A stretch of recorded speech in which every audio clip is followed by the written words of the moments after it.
भारत द्रोहियों की, सनातन द्रोहियों की, और जो सनातन धर्म और हिंदू धर्म के खिलाफ जो आग मूते थे, उनके मुंह पर झन्नाटेदार थप्पड़ मारा है मनीष जी। अभी वहां पर योगी आदित्यनाथ ने सरकार की तिजोरियों का मुंह खोल दिया है कि जितनी जरूरत हो उतना, यानी ये जो पैसा खर्चा होगा और साल भर का है ये बजट। उत्तर प्रदेश के अंदर मनीष जी 9 लाख संविदा कर्मचारी हैं, 9 लाख, और उनको 16,000 रुपए महीना मिलता है। पूरे हिंदुस्तान में अकेला ऐसा प्रदेश है जहां सबसे ज्यादा एक्सप्रेसवे हैं। सबसे ज्यादा एक्सप्रेसवे उत्तर प्रदेश के अंदर है, सबसे ज्यादा एयरपोर्ट उत्तर प्रदेश के अंदर है। सर, आज उत्तर प्रदेश में योगी आदित्यनाथ ने बजट पेश किया है और इस बजट, कल तो उन्होंने धुलाई की, आज ठुकाई कर दी। मतलब मैं देख रहा था पाकिस्तान के कुछ यूट्यूब चैनल्स को, पाकिस्तानी चैनल्स पे चर्चा है कि योगी तो अकेले पाकिस्तान खरीद लेंगे। अब सोचिए, हमारे एक सूबे का ऐसा बजट, और वो एक सूबा जिसकी तुलना बिहार से होती थी। उत्तर प्रदेश की तुलना बीमारू राज्य बिहार से होती थी, और आज बिहार का एक पड़ोसी राज्य अपनी लकीर इतनी बड़ी कर चुका है। अभी तो सर कुंभ में क्या कमाई हुई है वो सामने आना है। योगी के इस बजट ने तो भारत द्रोहियों की जमीन हिला करके रख दी है। भारत द्रोहियों की, सनातन द्रोहियों की, और जो सनातन धर्म और हिंदू धर्म के खिलाफ जो आग मूते थे, उनके मुंह पर झन्नाटेदार थप्पड़ मारा है मनीष जी। अभी योगी आदित्यनाथ ने आज जो बजट दिया है उसकी कुछ खास बातें हैं, वो अभी बताऊंगा। और क्या क्या अंतर है अखिलेश यादव की सरकार में और योगी आदित्यनाथ की सरकार में, अर्थव्यवस्था को लेकर, इकोनॉमी को लेकर, वो भी बहुत बड़ी मोटी मोटी चीजें हैं जो बिल्कुल आपको समझ में आ जाएगा, जमीन आसमान का फर्क है। लेकिन आज के बजट की सबसे खास बात मनीष जी जो है कि याद करिए, हम लोगों ने कल ही कार्यक्रम किया था कुंभ के ऊपर, और उसमें सीएजी की रिपोर्ट में बताया गया था कि अखिलेश यादव की सरकार ने 2013 के कुंभ में 10 करोड़ रुपए खर्च किए। जो हिंदुओं का 12 साल बाद एक सबसे बड़ा पर्व आया, उस पर अखिलेश यादव की सरकार ने 10 करोड़ रुपए खर्च किए। बाकी सब कुछ केंद्र सरकार का था, जिसमें भी लूट खसोट करके सब बराबर कर दिया। यह आप लोग को ध्यान होगा क्योंकि कल ही की बात है। और इसके अलावा एक प्रकरण और, जिसको हमारे देश के प्रधानमंत्री ने बाकायदे मंच से कहा था, जिसपे बड़ा बिलबिला गए थे खैराती, कि अखिलेश यादव की जब सरकार थी यहाँ पे उत्तर प्रदेश के अंदर, तो मुस्लिमों के कब्रिस्तान को 200 करोड़ रुपए दिए गए थे उनके कब्रिस्तान के पुनरुद्धार के लिए, कि जरा उनको ठीक ठाक तरीके से उनकी बाउंड्री हो जाए, बढ़िया हो जाए। किसी को आपत्ति नहीं थी। लेकिन प्रधानमंत्री मोदी ने जो दूसरी बात कही, उसका आज तक जवाब ये समाजवादी पार्टी नहीं दे पाई। कि उन्होंने कहा था कि 200 करोड़ रुपए अगर मुसलमानों को दे रहे हो, तो हिंदुओं के अंतिम संस्कार के लिए तुमने कितने दी? तुमने 2 रुपए भी नहीं दिए। और ये सच था। कोई जवाब ना तो तब दे पाई थी समाजवादी पार्टी, और ना आज दे पाई, यानी 2017 की बात है ये। तो किस तरह की सनातन द्रोही, हिंदू द्रोही सरकार थी इस उत्तर प्रदेश के अंदर, जिसको हम लोगों ने देखा भी है और भोगा भी है। और उसके बाद आज योगी आदित्यनाथ का जो बजट है, उसकी अन्य खूबियां तो छोड़ दीजिए मनीष जी, जरा पहले वो वीडियो दिखाइए और उसके बाद आप दंग रह जाएंगे कि पूरे गाजियाबाद से लेकर गोरखपुर तक कैसी सनातन सेवा के लिए समर्पित है ये सरकार। केवल उस वीडियो को सुनिए आप, क्योंकि वो अपने बजट का जो उन्होंने आवंटन किया वो बता रहे हैं। आस्था को सम्मान देने के लिए भी प्रदेश सरकार ने इस बजट में काफी प्रावधान किए हैं, और महाकुंभ की सफलता आप सबके सामने है। आपने आज कैट की रिपोर्ट को भी देखा होगा कि महाकुंभ के कारण इकोनॉमी में 3 लाख करोड़ रुपए से अधिक की वृद्धि की संभावना अभी से बताई गई है।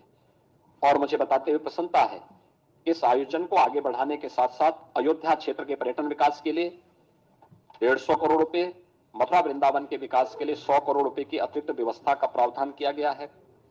वृंदावन में श्री बांके बिहारी मंदिर के सुंदरीकरण और उसे कॉरिडोर के रूप में विकसित करने के लिए 150 करोड़ रुपए की व्यवस्था का प्रावधान किया गया है। मिर्जापुर में मां विंध्यवासिनी धाम और उससे जुड़े हुए त्रिकोण के विकास के लिए 200 करोड़ का विकास प्रस्तावित किया गया है। नैमिषारण्य में पर्यटन सुविधाओं के विकास के लिए 100 करोड़ रुपए का प्रावधान किया गया है। साथ साथ वहां पर वेद विज्ञान केंद्र के लिए भी 100 करोड़ रुपए की व्यवस्था का प्रावधान किया गया है। चित्रकूट में भी पर्यटन विकास के लिए 50 करोड़ रुपए का प्रावधान किया गया है।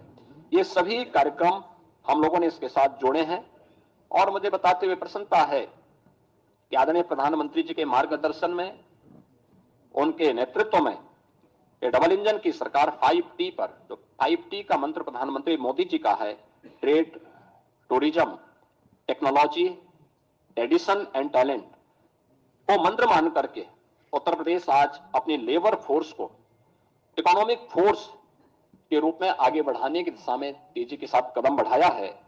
और मुझे प्रसन्नता है कि 2025-26 का जो हमारा ये बजट है, यह प्रधानमंत्री मोदी जी के विजन के अनुरूप अपने जो समयबद्ध कार्यक्रम रोड मैप हम लोगों ने तैयार किया है, $1 ट्रिलियन की इकोनॉमी को प्राप्त करने का अब तक के हमारे जो टारगेट हैं वह समयबद्ध तरीके से आगे बढ़ रहे हैं।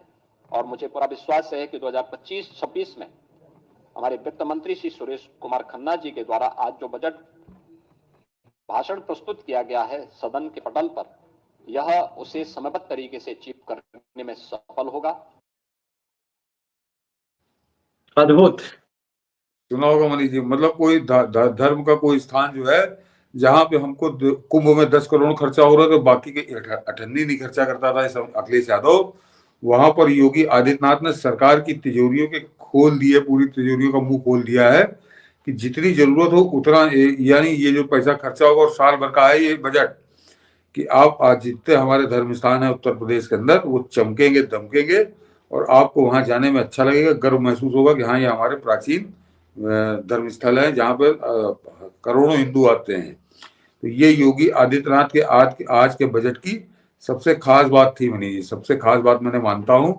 और बाकी जो उन्होंने बजट प्रस्तुत किया है, पाकिस्तान तो मनीष जी भिखारी हो गया, तो औपचारिकता वहां बजट की होती है, कि जरा अखिलेश यादव का और योगी आदित्यनाथ का अंतर समझिए। कि अखिलेश यादव ने जो अपना आखिरी साल था 2016-17, उसमें जो बजट प्रस्तुत किया था वो 3,40,000 करोड़ का था मनीष जी, और उसका जो फिस्कल डेफिसिट होता है, वित्तीय घाटा होता है, वो 4.49% था, यानी 4.5% वित्तीय घाटे का बजट अखिलेश यादव ने प्रस्तुत किया था। और योगी आदित्यनाथ ने अब की जो है 8,08,000 करोड़ 8,733 करोड़ का बजट प्रस्तुत किया है। और उसमें मनीष जी जो वित्तीय घाटा है वो 2.97% का घाटा है, यानी करीब करीब समझिए 91,000 करोड़ कुछ का है। तो एक तो वित्तीय घाटा कम किया है योगी आदित्यनाथ ने, जो 4.5% था अखिलेश यादव के समय में, और ये सब लिखा पढ़ी दस्तावेजी है।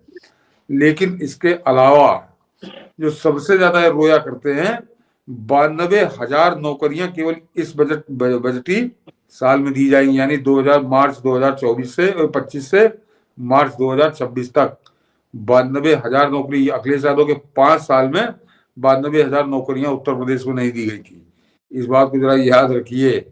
और योगी आदित्यनाथ केवल 1 साल के अंदर 92,000 नौकरियों की वो बात कर रहे हैं, जिनका पूरा विस्तार से वर्णन है कि कहाँ दी जाएगी, कौन कौन सी नौकरियां हैं। जरा सुन भी लेते हैं, मुझे लगता है वही वाला वीडियो हमारे पास है, यदि देख लेते हैं 1 मिनट, तो जो फैक्ट है जो कह रहे हैं वो मुझे एक चीज सुनने लायक है। यह एक बड़ी योजना है और मुझे बताते हुए प्रसन्नता है कि अभी हाल ही में उत्तर प्रदेश स्थापना दिवस के अवसर पर हम लोगों ने इसको लॉन्च की थी। अभी 1 महीना भी इसका पूरा नहीं हुआ कि योजना की प्रगति और प्रोग्रेस से आप जान सकते हैं कि अभी 98,000 से अधिक युवाओं ने इसमें आवेदन किया है। 76,000 आवेदन बैंकों को प्रेषित किए जा चुके हैं। 16,000 मामलों में ऋण स्वीकृत हो चुके हैं। 6,000 ऋण वितरित भी किए जा चुके हैं। और आगामी वर्ष के लिए हम लोगों ने फिर से 1 लाख ऐसे युवा उद्यमी के लिए भी धनराशि की व्यवस्था राज्य के बजट में की है, 1,000 करोड़। ये रोजगार के अतिरिक्त उद्यमी पैदा करने के लिए, मतलब सरकार के पास इतना पैसा है कि वो देने की कंडीशन में अपने युवाओं के लिए है। तो ये तो स्वरोजगार की वो बात कर रहे हैं। मैंने कहा 92,000 करोड़ 92,000 नौकरियां बनी जी। और एक जो बड़ा बेहतरीन फैसला है जिससे वास्तव में सीधे लाभ पहुंचेगा कि उत्तर प्रदेश के अंदर मनीष जी 9 लाख संविदा कर्मचारी हैं, 9 लाख, और उनको 16,000 रुपए महीना मिलता है। 16,000 रुपए महीना संविदा पे है, वो उनको मिलते हैं। उसमें एकदम से 25% की बढ़ोतरी की है योगी आदित्यनाथ ने। कुंभ का लाभ तो सबसे ज्यादा समझिए उनको मिला है कि वो जो 16,000 उनका वेतन था उसको बढ़ाकर 20,000 रुपए कर दिया है, 20,000 रुपए महीना। तो उनको सबसे ज्यादा लाभ मिलेगा। ये जो वेतन वृद्धि का फैसला हुआ है योगी सरकार में, तो ये एक बड़ा फैसला, क्योंकि 9 लाख कर्मचारी हैं ये। और इसके अलावा जो पीआरडी और शिक्षा विभाग के कर्मचारी हैं, उन सबके लिए 5 लाख रुपए तक के इलाज का मुफ्त का प्रबंध किया है। तो ये मनीष जी बड़ी योजना है जो सीधे सीधे आम जनता से जुड़ी हुई है और आम जनता को सीधे लाभ मिलेगा।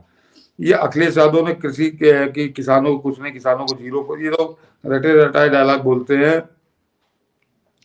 कि इस बजट के अंदर जो एग्रीकल्चर का हिस्सा है, शेयर आप कह सकते हैं, वो करीब करीब 11-11.5% है। तो 1 लाख करोड़ रुपए समझिए वो केवल कृषि के लिए आवंटित है। और उसमें जो है मेरे ख्याल से कितने मैंने नोट किए शायद उसमें कि 6600 जो नलकूप हैं वो हाईटेक होंगे और 2100 नए नलकूप बनेंगे। तो ये कृषि क्षेत्र के लिए नहीं तो और काहे के लिए होगा। तो बाकी तो आप जो है उसकी बात करें अगर आप पूरे बजट की, तो बहुत बड़ा बजट है। और मेरे ख्याल से यूपी के नहीं देश के अंदर इसकी चर्चा हो रही है। और दर्शकों ने देखा होगा कि बहुत सारे प्रदेशों के बजट आते हैं, बात आई गई हो जाती है, लेकिन यूपी योगी बाबा का बजट हर चैनल पर डिस्कस हो रहा है। क्या कारण है? उसका कारण है कि चौंकाया है उन्होंने इस बजट से। और जो यूपी आज की तारीख में हिंदुस्तान में नंबर 2 पर आ रहा है, तो वो यूपी 2017 में 27वें 28वें नंबर पे हुआ करता था। बहुत जोर मारा तो 14-15 नंबर तक आया, उसके बाद वो कभी उसकी रैंकिंग नीचे नहीं है और आज वो दूसरे नंबर पे खड़ा है। तो क्या और जरा इंफ्रास्ट्रक्चर की बात कर लें, बजट किनारे करिए मनीष जी, पूरे हिंदुस्तान में अकेला ऐसा प्रदेश है जहां सबसे ज्यादा एक्सप्रेसवे हैं। सबसे ज्यादा एक्सप्रेसवे उत्तर प्रदेश के अंदर है, सबसे ज्यादा एयरपोर्ट उत्तर प्रदेश के अंदर है। तो ये है योगी बाबा का शासन। और ये सब कुछ 2017 के बाद का है, क्योंकि एक्सप्रेसवे तो आप समझ लीजिए जब अखिलेश यादव विदा हुए हैं तो 2 एक्सप्रेसवे थे यूपी के। एक वो योगी मायावती का बनवाया हुआ था यमुना एक्सप्रेसवे, और दूसरा आगरा एक्सप्रेसवे, जिसका लेके आज भी ढोल बजाया करते कि हमने बनवाया था एक्सप्रेसवे। आज की तारीख में 13 या 14 एक्सप्रेसवे यहाँ पे यूपी के अंदर हैं। तो इनको 13-14 नहीं नजर आते, वो अपना वाला आगरा एक्सप्रेसवे नहीं, वो भी आगरा एक्सप्रेस में भी अधूरा था, वो भी अधूरा था। और दिन भर उसी एक्सप्रेस पे की गिनती कराते हैं कि हमने एक एक्सप्रेस पे बना दिया। हाँ। और बाकी के 12 किसने बनाया, तो वो भी उसमें भी अपना नाम शुरू कर देते हैं। तो ये योगी आदित्यनाथ में उत्तर प्रदेश की चेहरा बदल दिया है, पूरी काया बदल दी है और अद्भुत काम कर रहे हैं। ये तो मैंने आपको ना कि बड़ा मोटा मोटा बताया कि क्या अंतर है अखिलेश यादव और योगी आदित्यनाथ के बजटों में। सर एक चीज और इसीलिए आज दर्शकों ने सुना होगा अखिलेश यादव जहां कहीं भी नजर आ रहे हैं, आज उनसे बजट के ऊपर पूछा गया तो बता रहे हैं कि योगी बाबा ने उर्दू के शब्द बड़े इस्तेमाल किए कि ये भी उर्दू का शब्द था, ये भी उर्दू का शब्द था। तो आप जरा सोचिए कि इन अपने विरोधियों को योगी आदित्यनाथ ने कितनी वैचारिक रूप से कितने दिवालिया स्तर पर पहुंचा दिया है। कंगाल कर दिया। 8 लाख करोड़ का बजट, उस पर वो कोई मीन मेख निकालने की, उसकी कोई कमियां गिनाने की, क्योंकि उनकी समझ नहीं आया कि ये हुआ क्या है। तो वो बता रहे हैं कि योगी बाबा ने परसों उर्दू के खिलाफ एक बयान दिया था, तो देखो आज योगी ने ये भी शब्द उर्दू का इस्तेमाल किया, वो भी शब्द उर्दू का इस्तेमाल किया। और जब मैंने अखिलेश यादव की ये प्रतिक्रिया देखी तो अपना माथा पीट लिया कि सब कुछ बहुत बढ़िया है, योगी बाबा बहुत बढ़िया चला रहा है उत्तर प्रदेश, लेकिन एक बढ़िया डेमोक्रेसी के लिए एक बढ़िया अपोजिशन भी होना चाहिए, जरूरी है वो होना चाहिए, जो आपकी कमियां गिनाए, कमियां बताए। तो वहां पर स्थिति ये है कि वो 8 लाख करोड़ के बजट में उस पर कोई बात करने के वो बता रहे हैं कि योगी ने फलाना शब्द उर्दू का इस्तेमाल किया, दिमागा उर्दू किया। तो क्या कहूँ, ये दुर्भाग्य है इस देश का, या उत्तर प्रदेश विशेष करके। उत्तर प्रदेश का भी मनीष जी बैठे तो बता दूं, बिहार का भी, वहां भी नेता भी कुछ तो गजब है। ये तो फिर भी कहीं से बताता है कि ऑस्ट्रेलिया से पढ़ा इंजीनियरिंग, वो तो नवा फेल है उसको, तो वो इकोनॉमी का क्या बात करेगा, क्या बजट में बात करेगा, भगवान ही मालिक है। बिल्कुल कमाल की बात। देखिए विपक्ष को मीन मेख निकालना चाहिए था इस बजट में कि कहाँ कमी रह गई। वो क्या कह रहा है, अरे इसने क्रिकेटर का भी नाम बदल दिया। दरअसल मोहम्मद कैफ के जगह पे उन्होंने प्रोनाउंसिएशन मोहम्मद शमी बोल दिया था, कि मोहम्मद कैफ जो प्रयागराज में डुबकी लगाया था। हम लोग बहुत सारे देखे, बहुत सारे ऐसे पत्रकार मुस्लिम हैं जो त्रिपुंड लगा करके, ये मौसम बदला है, ये सिर्फ इस बात करने की सोचिए कि जहां मुझे याद है कि मैं जब न्यूज रूम में दुर्गा पूजा के समय में जब होता है कि एक टीका किया हुआ तो तुम्हारा सनसनीबाज संपादक जो है कहा कि ये पत्रकार हो, टीका लगा के चले आए न्यूज रूम में। आज देखिए कि मुस्लिम पत्रकार, वो महिला पत्रकार जो खैर वो तो अपना एजेंडा भी चला रही है, ठीक है, उसका भला हो रहा है। कई मुस्लिम पत्रकारों को मैंने वहां देखा त्रिपुंड लगाए हुए। प्रयागराज का लड़का है मोहम्मद ऐसे करके कुछ है, वो रेगुलर वो त्रिपुंड लगाता है। उस नाम मतलब आपको पूरे बजट में कुछ नहीं मिला तो आप कह रहे हैं कि मोहम्मद यूनिस वो नपत जो खिलाड़ी का नाम बदल दिया। एक चीज सर, जो शुरुआती वीडियो आपने दिखाया कि योगी जो बजट में जो कहां कहां लोकेट करेंगे, उसमें ज्यादातर कहा मथुरा के लिए, वृंदावन के लिए, काशी के लिए भी। तो ये लगेगा, इनफैक्ट माना जा रहा है कि संभल में बहुत बड़ी तैयारी संभल के लिए हो रही है, कि संभल में कमिश्नरी बन रहा है, संभल के लिए बहुत बड़ा बजट संभल के लिए तैयार किया जा रहा है। इस कुंभ के बाद वही होगा। अब ये कहेंगे कि भाई सब सिर्फ सनातनियों के लिए, एक तो धार्मिक हो रहा है। उनको ये बताना पड़ेगा कि मुझे लगता है कि कुंभ का जब पूरा आंकड़ा आएगा कि इस कुंभ में क्या कमाई हुई यूपी सरकार की, आम जन की, तब समझ में आएगा इसके मायने कि क्यों वृंदावन, क्यों मथुरा, क्यों कल की अवतार के लिए इस संभल की जरूरत है, संभल के डेवलपमेंट की जरूरत है। और मुझे लगता है कि ये संदेश यदि बिहार में चला जाए तो मुझे लगता है कि इतना बड़ा सूबा यूपी है, बिहार के पास वो धरोहर है जिसके लिए यदि खर्च किया जाए तो मुझे लगता है कि बिहार का पूरा अर्थतंत्र बदल जाएगा। और जो बिहार के लोग जो मजबूर होते हैं बाहर जाने के लिए, आज योगी ने कहा ना कि हमारे पास जो मैन पावर है उसका सदुपयोग हो पाएगा इसमें। मनीष जी, जो कुंभ की कमाई की बात की तो वो योगी आदित्यनाथ ने उस वीडियो में बोला है कि कोई सरकार नहीं कह रही, योगी सरकार नहीं कह रही, कोई भाजपा नहीं कह रही, कोई आरएसएस नहीं कह रहा। सीएजी की एक अग्रिम रिपोर्ट आई है, उसमें सीएजी ने अनुमान लगाया है कि 3 लाख करोड़ रुपए से ज्यादा का रेवेन्यू जनरेट करेगा ये कुंभ। तो ये सीएजी की रिपोर्ट आ गई, अभी खत्म नहीं हुआ। वो योगी आदित्यनाथ बोले अपने उस वीडियो में जो आप लोग दिखाया पहले शुरू में। तो ये तो हुई कुंभ की आर्थिक स्थिति। आप समझ सकते हैं कि 3 लाख से ज्यादा का अनुमान तो सीएजी अभी लगा रही है।